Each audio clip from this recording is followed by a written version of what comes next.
Fight!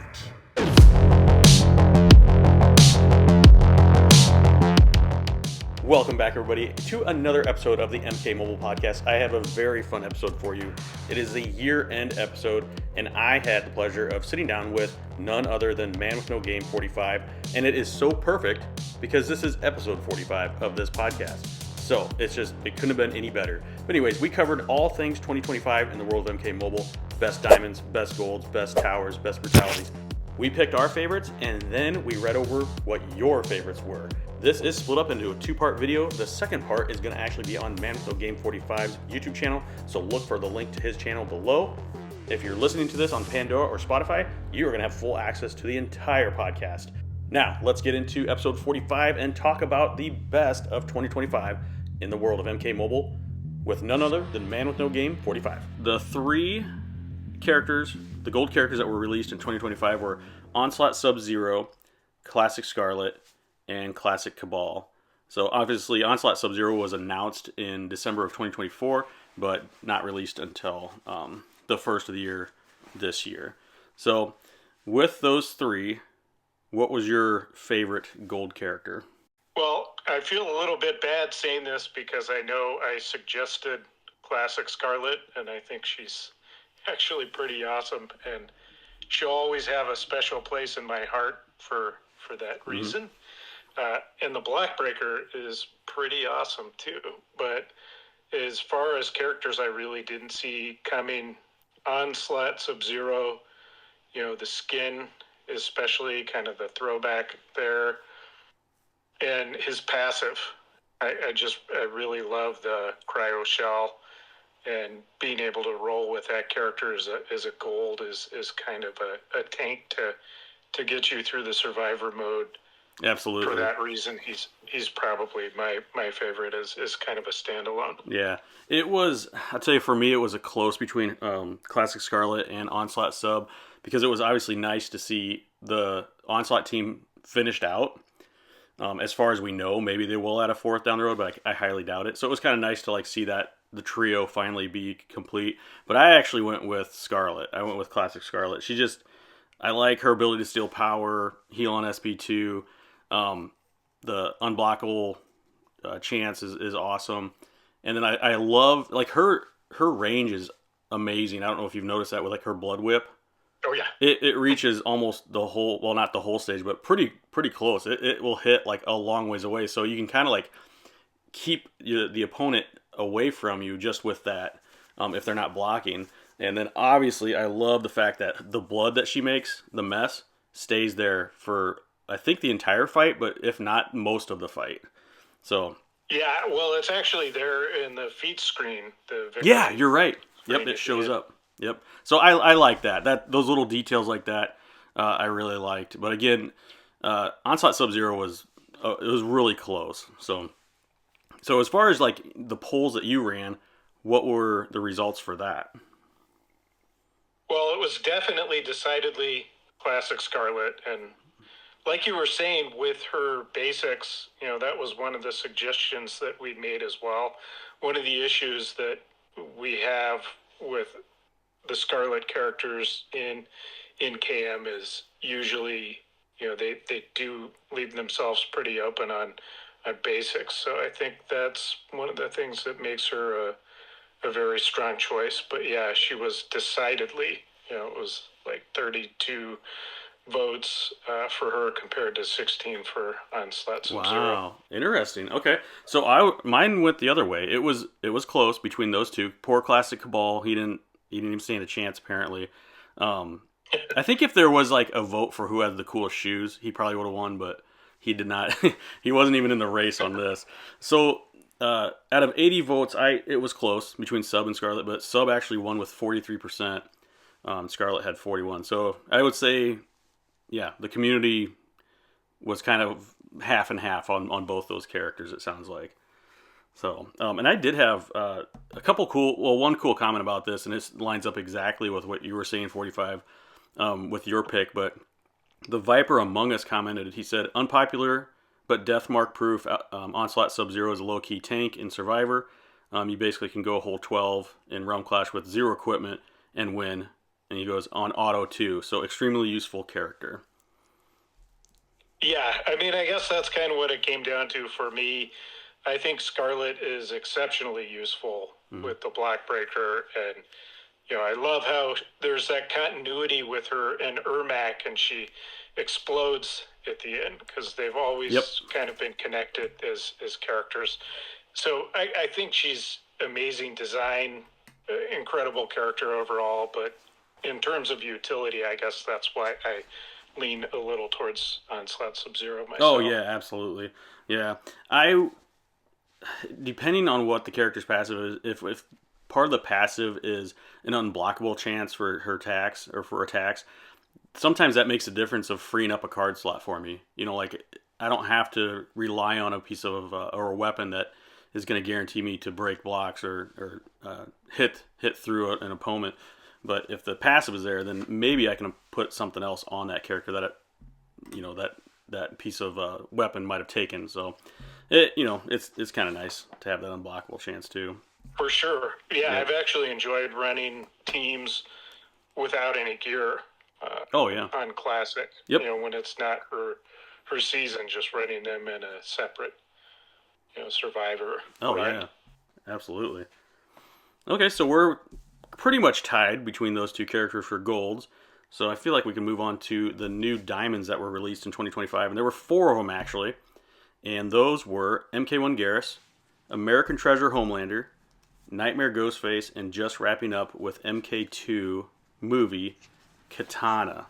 So I'll let you go with your overall favorite of those 4. Yeah, I can't really break with the community on this. It's so decidedly Homelander. He's just really an incredible character. And then also being a huge fan of the boys and seeing how they did his passive and how the character was teased and brought in. He's most memorable character of 2025, without a doubt. Oh, yeah, absolutely. But yes, I also picked Homelander. Yeah, his passive is just too good. He's just a beast in a fight. So, I also like the fact he does a lot of shit talking. I mean, and recently that's kind of been like a passive that's kind of been included in a lot of new characters like Spawn, MK1 Smoke. They just do a lot of talking. But I really like some of Homelander's, like just him just out there trash talking as he's doing it. So it's are you okay? Yeah. it's awesome. Yeah, he's just a beast. I mean, I can say community results out of 98 votes, he dominated with 63% of those. So well, and it's interesting because a lot of times these characters that are so hyped, they don't really seem to live up to the expectations. But I think in this case, he vastly exceeded them for players, and it was interesting. At least on Reddit, I saw some folks who really ate their words because they were talking smack about Homelander before he even came out. Yeah. And then they got to taste some crow on that, so it was good. Well, he just came out of nowhere too for the community. I don't think anybody expected that. So that kind of adds into how he was received and everything too. So just kind of the shocker of seeing him at the end of a trailer was exactly. Yep. A surprise. Yep. I like those teasers. They're starting to kind of go down that trend where they have these little Easter eggs right at the end, or these little clues or the new character right at the end of their trailers. So that, and actually the Shao Kahn one, I was looking at all the posts on X, and I'm like, what are they talking about? And so I rewatched, and I'm like, oh crap! Where did this come from? Yeah. I was like, no way. Yeah. So you're saying your community poll basically reflected that same thing? It was overwhelming. There was 89 votes in total, 5 for Garrus, which I think is kind of sad. He got the least amount of votes. Right. Then 70 for Homelander, 6 for Ghostface, and 8 for MK2 movie Katana. So really, nobody even hit double digits because Homelander had such a huge share of the votes. Yeah, I think it was just such a reflex for those people just to tap on him immediately, just because they see the benefit of having him on his team. So he's a game changer. okay, so moving on from the new characters that were released, we can move into new towers, and they actually had 2 new towers this last year. One of them being the Tower of Time, and the second one being the Vought Tower. So your pick, I'm pretty sure we're probably gonna line up on this one too, 45. Well, in the community as well. Mm-hmm. But there's really no contest. While I enjoyed the challenge of Bot Tower, and I think it pushed us as players like never before, and that was a lot of fun. The Tower of Time was just a breath of fresh air in terms of how towers are done, the pacing of it, the different rewards. I think we need to see more content like this in the future. Mm-hmm. Yeah. Yeah, I would agree with you. Yeah, that was my choice as well. Tower Time. I mean, and the reasons align with the comments that I received under that poll. But out of 95 votes, the Tower Time absolutely just wrecked with like 87% of that. So, a couple good comments too. I wanted to mention these. So, Goose commented, "Normal towers feel like a chore because of how many matches there are and how many auto-playing low-level fights there is." He says, "Tower Time was a great way to keep the tower system engaging by having frequent boss battles and gear rewards." And then this one really stood out. Outsider, he commented, "In my opinion, Tower Time is not only the best tower of the year, but the best tower of the last 10 years. He said, 50 rounds, great rewards. Even if the equipment is already maxed, it is still worth doing. A really good challenge." So that's a pretty good breakdown of that tower, in my opinion. For sure. Yeah, and the game changer, I think, for most players is the fact that you can appropriate those diamond fusion ups to whatever card you'd like. Yep. And in that sense, you're selecting your own reward outside of the gear. Yeah, 100%. Yeah, it's a great tower. I was happy to see that thing return. So, and it's amazing how fast you can max out the epics. It's, because you can climb that thing just ridiculously fast, so... For sure. Yeah, the epics aren't bad. They're kind of more along the lines of what you would call, the free epics, the ones that don't require as much grinding. Right. Angst to get maxed. But, I really hope that we see more events like this in the future. Oh, absolutely. Yeah. I think, hopefully, I think the devs not the devs, but the company in general will probably see that participation and feedback from that change of direction on their towers. And it's good to change things up too, because the normal towers are getting kind of stale. So it was a good thing to see. Well, and I think it depends on they've certainly got a difficult task by having to cater to players at so many different levels and progressions in their collection. And the older towers, we had our normal tower, we had our fatal tower, but at this point in time, if you've got something like that can basically cater to every player and has the fusion boost on top of it that allows you to engage so much more of your roster, it's just it was a really well designed tower, excellent concept that I think they need to do more of. Yeah, I totally agree. In new ways. Yeah, and you mentioned that they had a challenge with catering to both newer players and veterans. I feel like that's been a constant struggle for them for a long time. Like, I know you and I have talked about that on past podcasts and stuff like that, but the fact that they're trying, that means something. So yeah, and I think there's typically been something for each side and the updates, for the past couple of years, where we get some things that cater to newer players and some things that cater to veteran players for sure. Absolutely. Okay, so we are going to move from towers to the new brutalities, and there was one friendship, but the new brutalities for 2025 were MK1 Garrus, Cassie Cage, Spawn, and then most recently Triborg. Smoke was also in there, and then the one friendship was released for Sonya. So my pick for that was Smoke.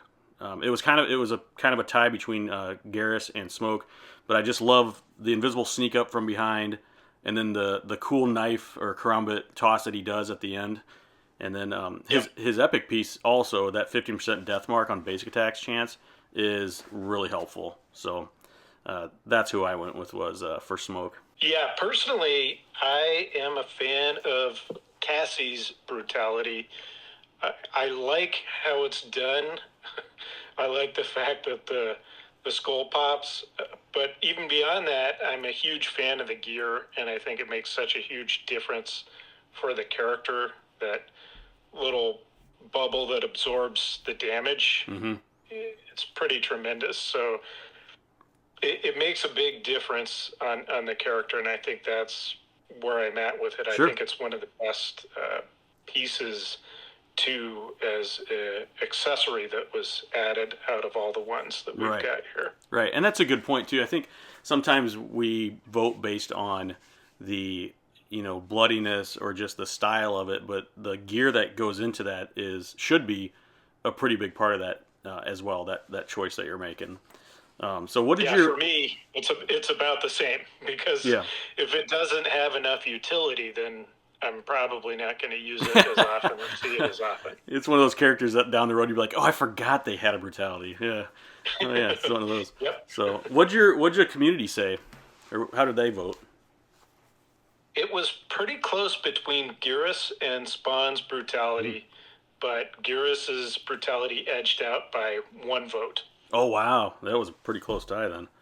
Pretty close. Yeah, I was Garrus won with 49% of the votes on the poll that I did. And that was out of 78 votes. So, and I don't think I wrote down.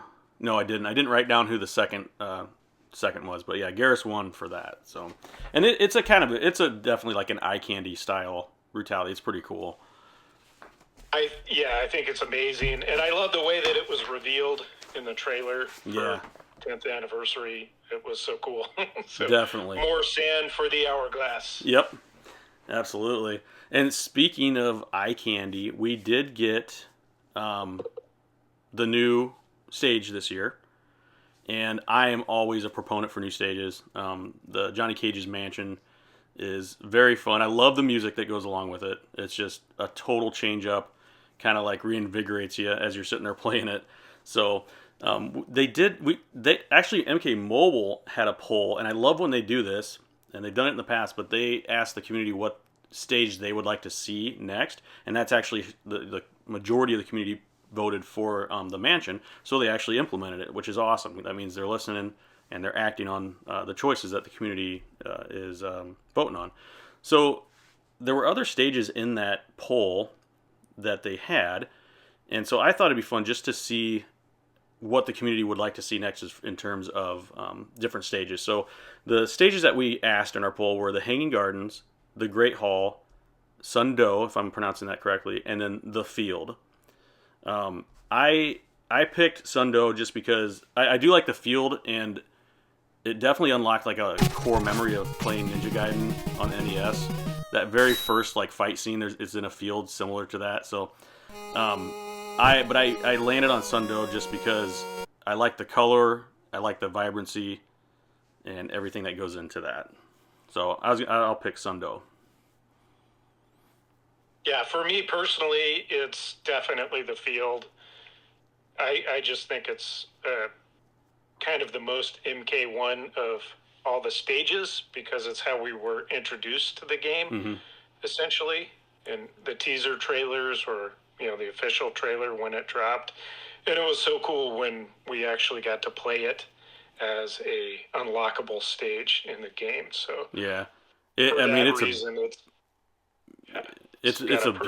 a beautiful stage. I mean, it's like you can't deny that. So I would say my community, or the community I polled, they agreed with you. The Field won with 35%, and then the Hanging Gardens came in with 33%. So those are the two top there. Yeah, on Reddit, it was actually the Hanging Gardens with 17 votes, and then the Field followed with 13. And Interesting. 42. And the Great Hall was up there too. Sundo only got one vote. That might have been me. Yeah. It honestly probably was. Yeah. Well, hey, I had to get my vote in there somehow. So, and then you and I were kind of chatting too. The fact that they had those as options when they were, MK Mobile had those as options when they originally set that poll. To me, that means they can do it. That means that it's formatted. They can fit it in the game if they want to. So, I would expect to see some new stages in 2026. That's my opinion on that. Yeah, I really hope that we do. I think it's something that keeps the game fresh. Oh, yeah. And I think that we could use it at least one new stage a year.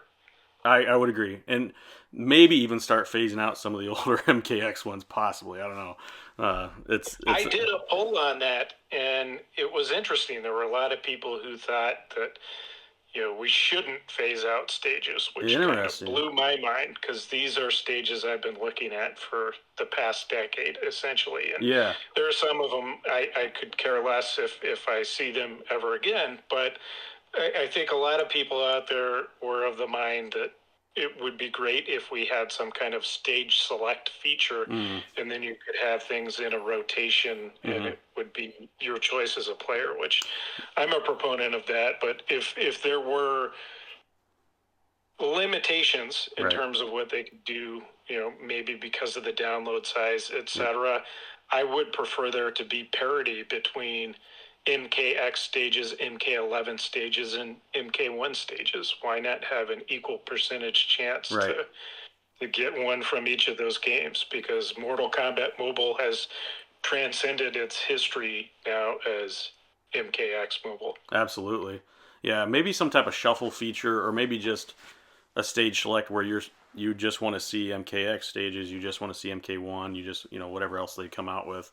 I think I'm with you, though. Maybe there are some limitations where they just can't do something like that. And it's probably not top priority, right, at this point. If they were going to add a shuffle feature, I would love to see the feats of strength added in that. So because it's kind of fun to do like the one victory pose, but it'd be nice if it just like changed it up every once in a while. So like you didn't really know what your characters were going to do. So... Yeah, I think we've talked about this before. I believe we have.